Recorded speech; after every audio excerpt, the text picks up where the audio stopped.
এখান থেকে যাবে না, খেয়াল রাখবেন।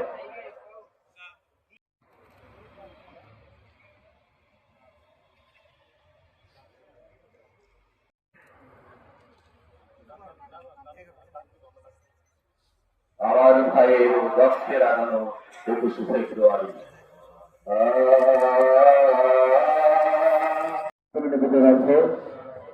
ডান দিক দিয়ে যাবো এবং বাঁ দিক দিয়ে আমরা বেরিয়ে যাবো।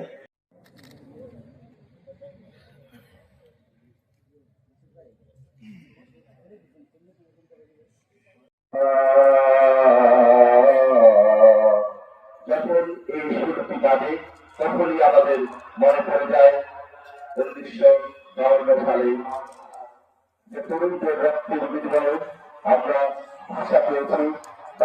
আমরা শ্রদ্ধাঞ্জলি এক এক করে যাবো। প্রথমে শ্রদ্ধাঞ্জলি নিবেদন করতে আমরা একটু পিছিয়ে যাই, সবাই একটু পেছন থেকে নেই। অমর একুশের শহীদদের প্রতি শ্রদ্ধাঞ্জলি আরা সুলতানা, তার সাথে রয়েছে জোরাব বন্দর সালাউদ্দিন শহীদ পরিবার শহীদ ভাষা শহীদ আছেন। তার কাছে আমাদের তারা করেছে 9 মাস যুদ্ধের পরে সেই শহীদদের প্রতি তাদের সাথে শ্রদ্ধাঞ্জলি নিবেদন করবেন।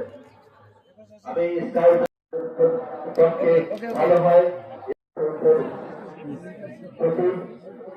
অত্যন্ত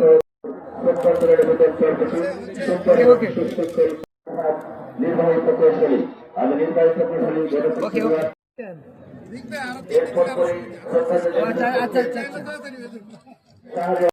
প্রমাণ ভাষণে 10 সেকেন্ড